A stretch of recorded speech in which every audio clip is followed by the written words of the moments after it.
شروع کوم د لوی څښتن په سپېڅلي نامه چې دی بخښونکی او مهربانه دی.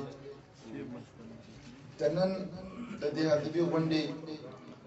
د ادبي چینې په تالار کې راغونډ شوو قدرمنو شاعرانو، لیکوالانو، ادیبانو ډېر خوشحاله یم چې د ادبي چینې د دې ښایسته انتخابات یعنی چې کوم ملګري کامیابه شوي دي، زه هغو ملګرو ته د دوی پر کامیابي باندې مبارکباد وایم. هیله لرم چې دوی به بیا هم د هغه سفر او کاروان چې تر څو پورې موږ تاسو ته خدای ژوند راکړی وي هغه روان وي، او د ټولو ټولنو چې د هر ځای څخه راغلي یاست و هغو ټولنو ملګرو ته و هغو سیالانو ته د ژوندون پښتو ادبي ټولنې د یو عام کارکون په حیثیت باندې مبارکي وایم. څه به ووایم، ډېر خوشحاله یم چې زموږ په منځ کې نن ډېر سیالان، مشران او زموږ کشران چې موږ ناست یو دلته زده کړې کوو، دا به ډېر د خوشحالۍ او ډېر د خوشحالۍ او د مینې یو ښایسته کور دی. څه به ووایم، را بسم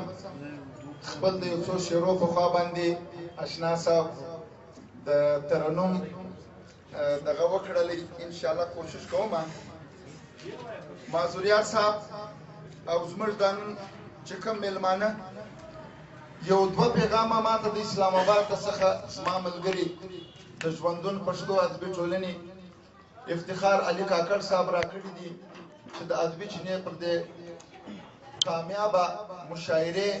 او د دوی و ملګرو ته مبارکي رالېږلې ده. او یوه بله یادونه چې ډاکټر عبدالله ناشنا صاحب هر وخت زموږ په منځ کې وو، دا وخت دی د کراچي په یو هسپتال کې دي. د ټولو ملګرو څخه دعا غواړم چې الله پاک یې د خپلو بچیانو پورې راورسوي. او زموږ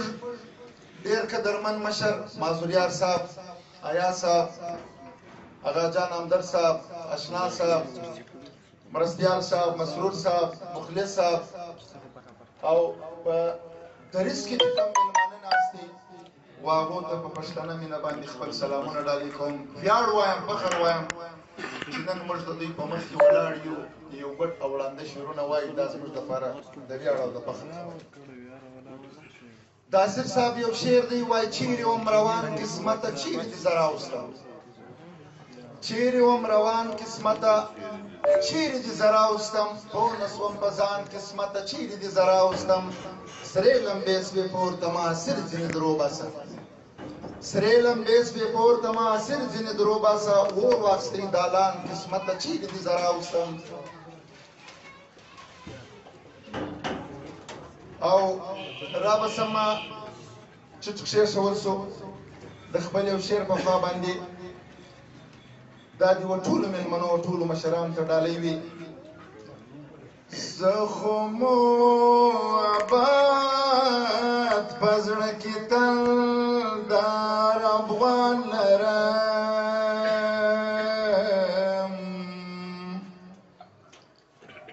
زه خو مو آباد په زړه کې تل دار افغان لرم، زه خو د فطرت غم په خپل ژوند کې د انسان لرم،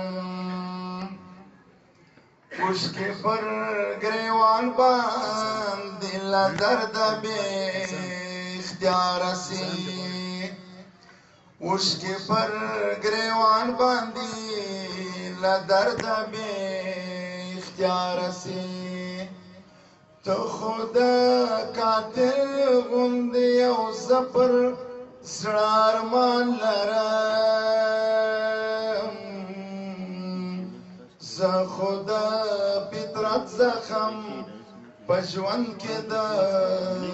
انسان لرم، ما خو ډېر نفرت درڅخه وکړو ته ما نه پرېږدې، ما خو ډېر نفرت درڅخه وکړو ته ما نه پرېږدې.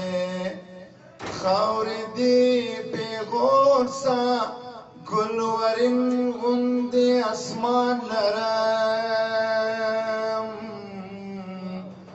زه خو د فطرت غم په خپل ژوند کې د انسان لرم موږ به د سکون او د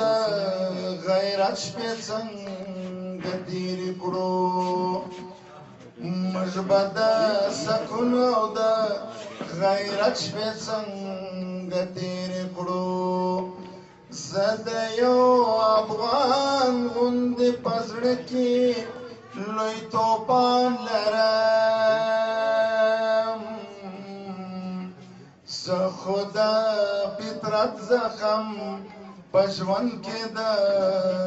انسان لرم تو خو د سامراج او د دشمن غوندې ضمیر لرې ته خو د سامراج او د دشمن غوندې ضمیر لرې زه خو میرویس خان او احمدشاه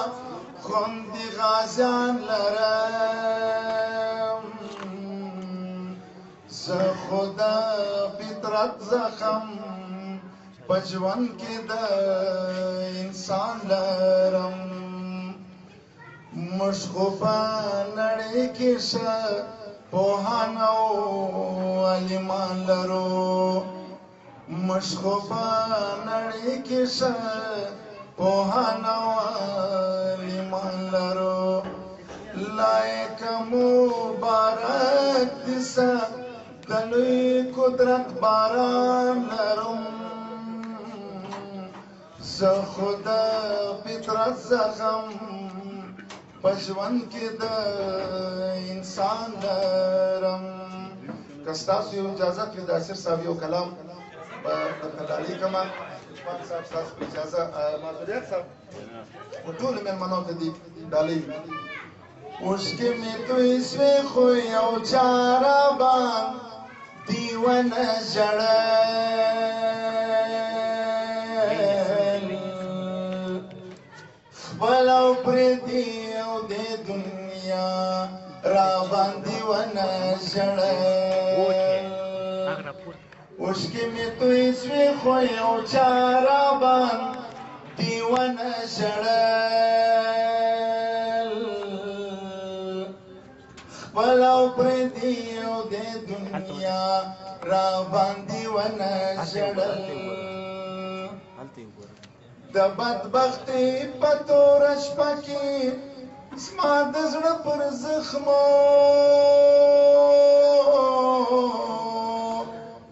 نوره دنیا پرېږده اشنا راباندې ونه ژړل خپل او پردي او د دنیا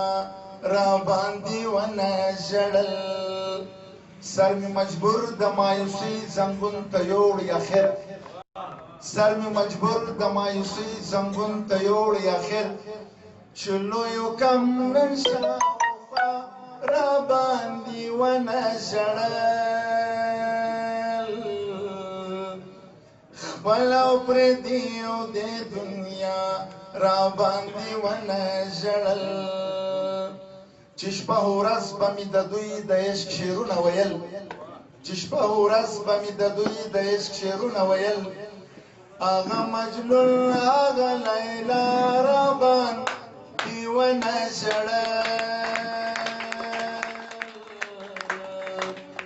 خپل او پردي او د دنیا راباندې ونه ژړل اشنا صاحب دا شعر تا ته ډالۍ وي زړه د کاڼو اسیره په دغه وجه معذوریت صاحب دغه جانان دلته په دا راباندې ونه ژړل خپل او پردي او د دنیا راباندې ونه ژړل اوښکې مې توی سوې خو یو چا راباندې ونه ژړل خپل او پردي او د دنیا راباندې ونه ژړل د وخت راته ولې